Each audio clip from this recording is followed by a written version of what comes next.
realized I needed some more light catching this bottom, and so trying to figure out what to do with that. I used the morph target there, and then using the morph brush, push this back. I wasn't happy with any of the result there, so I basically have gone through and scrubbed back through my undo history, made a new selection, and I'm going to pull this out again.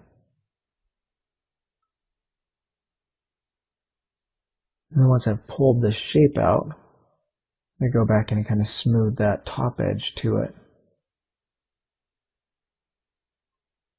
And now I can catch some light and possibly have a little, way to step on when entering the vehicle.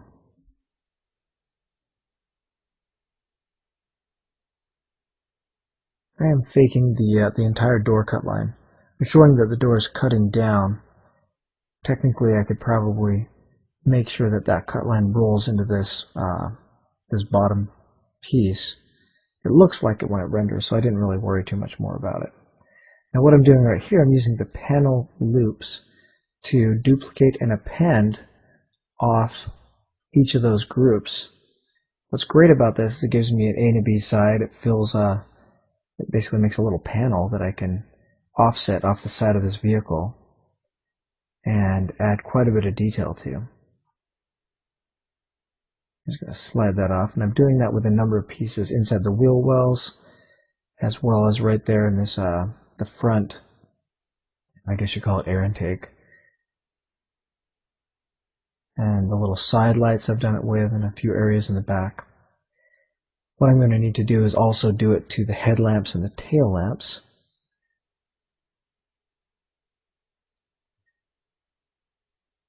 And make those transparent. I tried this. I was wondering if this would make a nice wind foil, and it didn't. A little wing off the back. It's interesting. I've always liked when the front window kind of rises up in front of the window, but it just, in the end, I was not super happy with it, so I ejected it, rejected it. For right now, it was an interesting idea.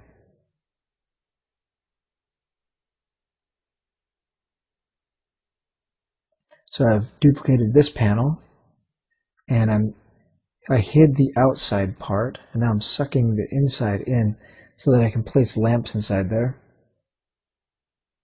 And I've placed the outside transparent lamps over the top. Now, ZBrush does not allow me to view transparency until it renders. At render time it does.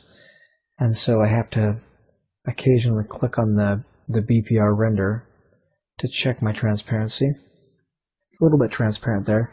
To make any object transparent, I need to go all the way down to the display settings, and there's a BPR settings, and then I can change the transparency of my object. So same here with the back, using the panel loops to suck off this red, and then go back in on the layer underneath, and we'll just be pushing things around. So this is the new loop, or panel, on a new layer. So what I've done is I use the panel loops, and then while everything is still masked, go under geometry, split mask, and it will suck away and put in a new subtool whatever panel I had selected or unmasked.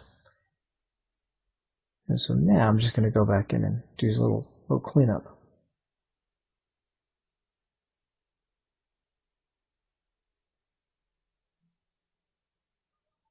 I was still hoping that top piece would look good, and it's just kind of frustrating.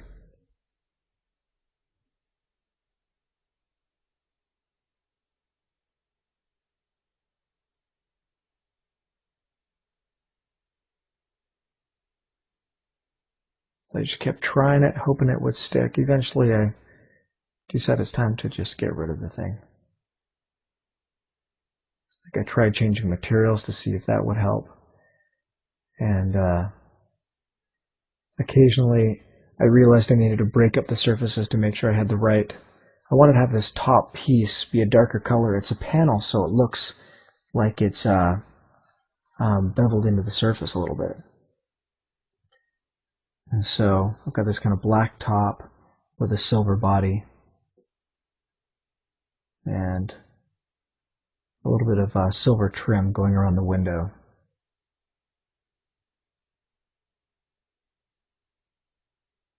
Now I'm just going to extract a wing off using the regular extract button. It was a little bit dirty, so it took me a little while to clean up. It might have been a nicer, I might have started from a sphere and gotten there a little quicker, but in the end it wasn't a big deal. I decided I might as well use some other tricks besides the regular loops, and so eventually I moved this up and made it a Dynamesh so I could insert a way to connect it to the body. I also had an issue with a little bit of the side of that. It just seemed to fall short, and so I decided to cut it off. And using the Dynamesh made that pretty easy to do.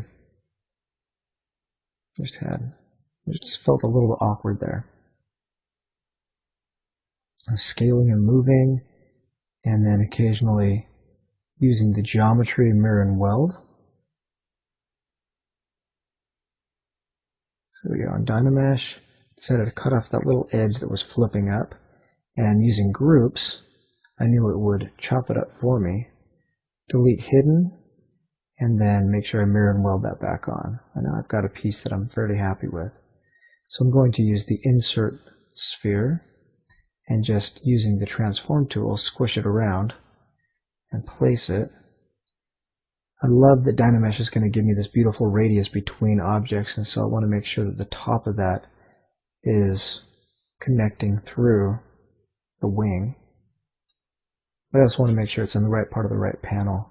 So just kind of moving things around while the wing is still masked. There we go. So now it's just kind of blending the tangent onto the wing. And I thought maybe I could come back in here and just kind of chop it up a little bit with that tool. Control Shift and get the clipping brush. Okay, so now that's all ready. It's just a matter of a little bit of polish and then mirror and weld, and my wing's done.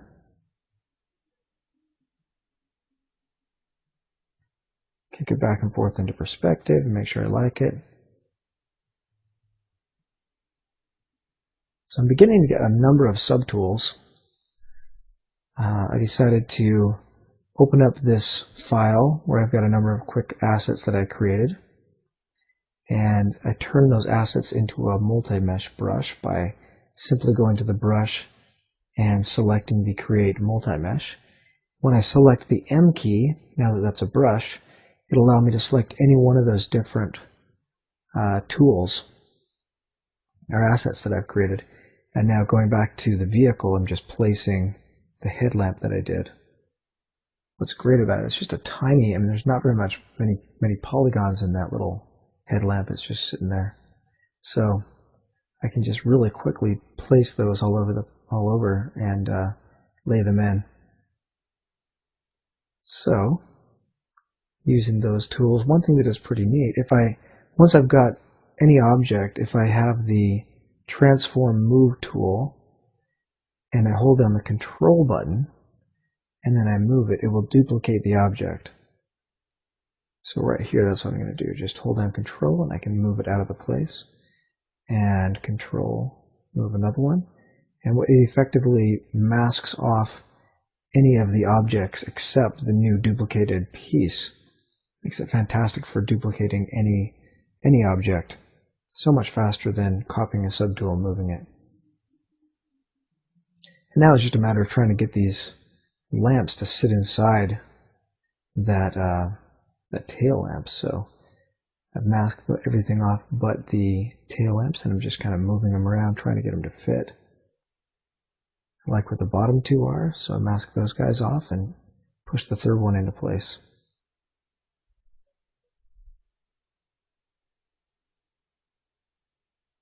It might be a little bit dangerous, but I don't think I'd even save the file to this point. I do allow ZBrush to save files for me, which is nice. Bringing in one of the seats I did for these exercises, I merged them into one piece so it'd be easier to scale. And now I'm using the transparency with ghost on so I can see through the object and place it into the vehicle. And just kind of scaling and moving, trying to find the right place. I realize it's a little bit skinny. Didn't feel skinny before when I was creating it, but I wasn't using any real geometry as an underlayer humans. So now that I've got this whole piece ready, I've duplicated the seats, I've got wings, I've got headlamps. I'm realizing I'm missing a couple of things. I could use a little antenna. So slide that into place. Eventually I'll need to make mirrors, and we'll be almost done.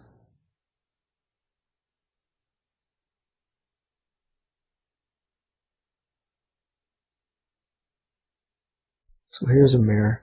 Now, I could do this a lot of different ways. I decided to try using Dynamesh so I could cut the mirror in. Got a little hung up for a while on this, but it wasn't too big of a deal. So I decided to cut in a cylinder. Remember, if I'm cutting in, I need to generally go down to my display properties and toggle on double-sided just so that I can see it. So I'm thinking, okay, that's about the right size. I just want that to slice in. So control swipe to release the mask. And now I've got that little indentation in there. Now I'm just inserting another cylinder. But before I release the mask, I tried to shape this little wedge here so it'll look like it blends right into maybe the side of the vehicle. And eventually I decided, okay, that's going to be good enough. I'll just blend it manually with brushes. So I've released that, and I'm just smoothing and polishing and trying to get these lines to converge without destroying the front of this mirror. I have a little bit of a struggle to get these lines to clean up, so occasionally going back and undoing, sometimes smoothing, sometimes polishing, and using the move brush to change shapes. So it's getting there, but it's also fairly heavy. I think this one mirror is 130,000 polygons or so. And so I realized that I didn't want to add that to my vehicle scene. The entire vehicle is probably about that, maybe less than this mirror. And so, actually by now it's probably 300,000, but it's not. It's a really lightweight vehicle. When I create humans, I'll be upwards of 6 or 7,000, or 6 or 7 million just on the head. So working with vehicles is kind of fun. So now it's just a matter of scaling this piece in. The scale tool works very slowly. Sometimes you just have to keep just inching it in. Now moving this into place. Zoom in and try to fit that in the right panel. Want it on that gray panel. I also decided I wanted to kind of bend it back a little bit so it would work well with your eyes. Using the plug-in Subtool Master Mirror to mirror things across. Now we're getting there. Okay, I decided I want some vents right in here, and I'm just trying to figure out the best way to do it. I thought maybe it would work out well if I extracted a piece.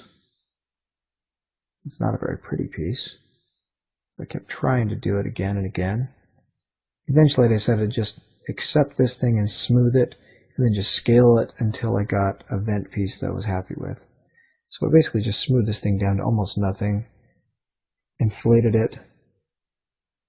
This is another area where I probably could have used a sphere really quickly, but I'm stubborn, and so I'm just scaling things together, flattening with a polish brush a bit, so I get a bit of a fin, rotating it, and now that I've got that, I'm going to control move and duplicate that piece. Once I've got that, duplicate it across the center line, and I notice that I've also got a handful of extra pieces back there. Those were simply, when I created the original mask, I didn't clean it up too well. So I hid those and then went to my geometry and delete hidden. Okay, so now I'm mostly done. I'm just trying to clean something up for a render. When I render right now with a glass transparent, I can see the rear wheels, and I just want to have a little bit of a dash there, so I'm just kind of going to fake a dash and fake something behind the rear seats, or the seats. I'm not going to spend too much time on this. It'll be fun to go back and really model some really fascinating seats and everything, but for right now it's simply a matter of duplicating that piece, squishing this area around behind the seat so I've got something that hides the wheels. And taking a look at that render, I need to push down the dash that I created. And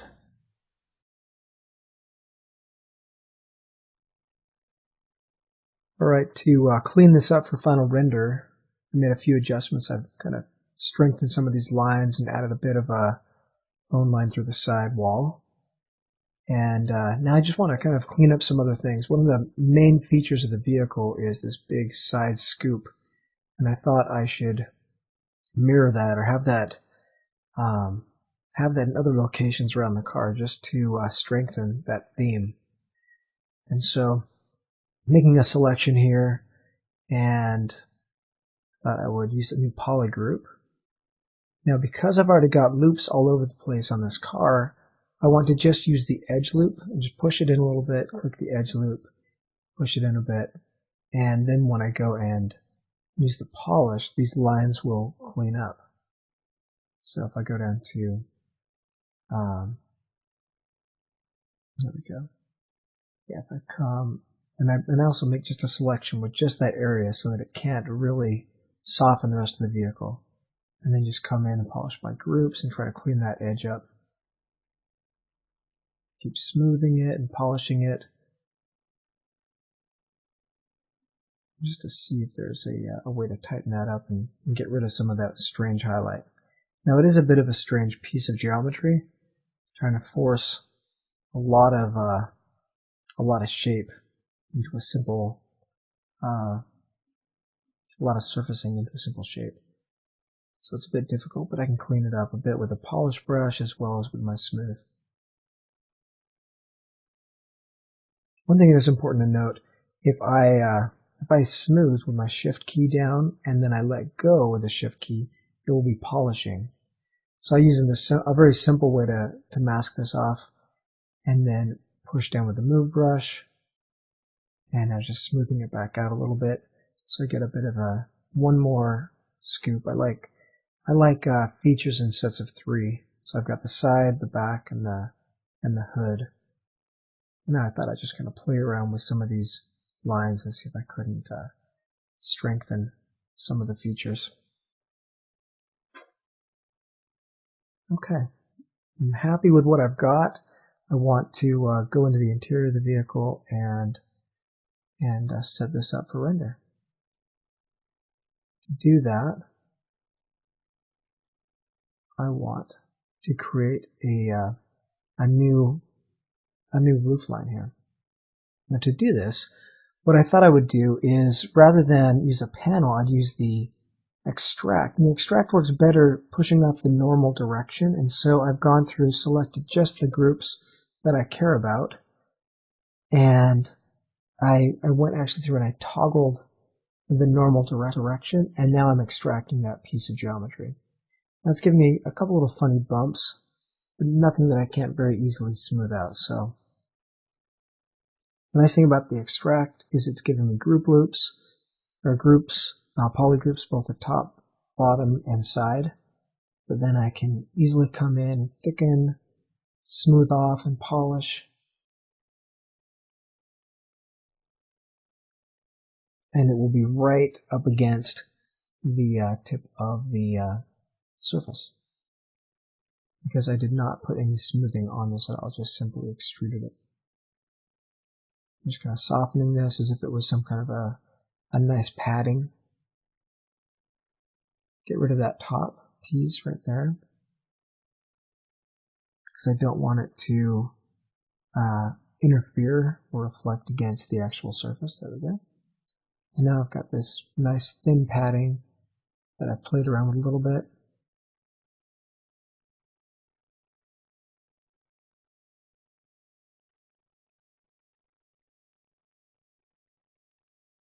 kind of playing with that, trying to see what would be a nice shape. I actually went back and undid most of the work I had done just to find a slightly better shape. And I go back with the polish by groups and allow that to clean itself up. I like that a lot better. Alright, it's time to do the interior, the base interior. So I've done the same thing. I've selected some groups. I've inverted or flipped the normals under display, and now I'm extracting a thickness into the body of the car. So remember, if you go to display properties, you can flip the normal direction of any surface so that it will extract another direction. Now I'm just going to clear polish that a little bit and see what we get.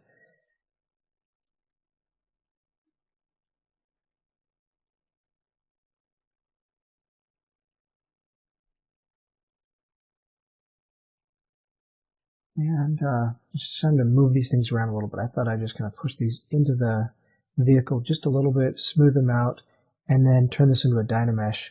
Since it is a number of different pieces, I thought it would just be a little bit easier.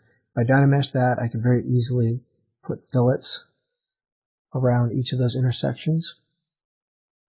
And now I can also very easily, because it's still a Dynamesh, I can easily add a lot of shape, control, swipe into the backdrop so I can get all the new polygons I need. And I'm just trying to use the existing shape that's in there, go back with a high polish and kind of flush things out till I find a general shape that I'm happy with. And quite honestly, I'm not planning on rendering an interior for this, but I just want enough of an interior so that seen through the windows, it does not look absent. I'm just going to push that in a little bit so it definitely does not interfere with the sidewalls, the exterior. And yeah, push it up inside the vehicle as well. Thought I'd mask off the doors and lift that up a bit. There we go.